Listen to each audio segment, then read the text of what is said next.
முன்னொரு காலத்தில் ஒரு மன்னர் தனது வாரிசை தேர்ந்தெடுக்க ஒரு போட்டியை நடத்தினார். அவர் நாட்டிலுள்ள ஒவ்வொரு குழந்தைக்கும் ஒரு விதையை கொடுத்து, யார் ஒரு வருடத்தில் மிக அழகான பூவை வளர்க்கிறார்களோ அவர்களே அடுத்த மன்னர் என்று அறிவித்தார்.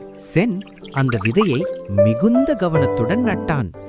தினமும் அதற்கு தண்ணீர் ஊற்றினான், உரமிட்டான். ஆனால் நாட்கள் கடந்தன, மாதங்கள் கடந்தன. மண்ணிலிருந்து ஒரு சிறு துளிர் கூட வரவில்லை. ஒரு வருடம் முடிந்தது. நாட்டின் அனைத்து குழந்தைகளும் விதவிதமான வண்ணமயமான பூக்களுடன் அரண்மனைக்கு வந்தனர். ஆனால் ஷென் மட்டும் வெறும் பானையுடன் வெட்கத்தில் அழுது கொண்டே நின்றான். மன்னர் வரிசையாக நடந்து வந்தார்.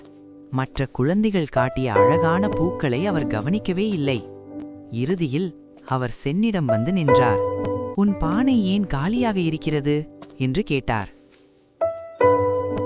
சென் மெதுவாக, நான் என்னால் முடிந்தவரை முயற்சி செய்தேன் அரசே, ஆனால் விதை வளரவே இல்லை என்றான்.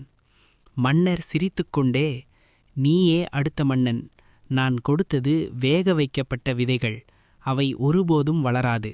மற்றவர்கள் பொய் சொல்லி வேறு விதைகளை நட்டனர்.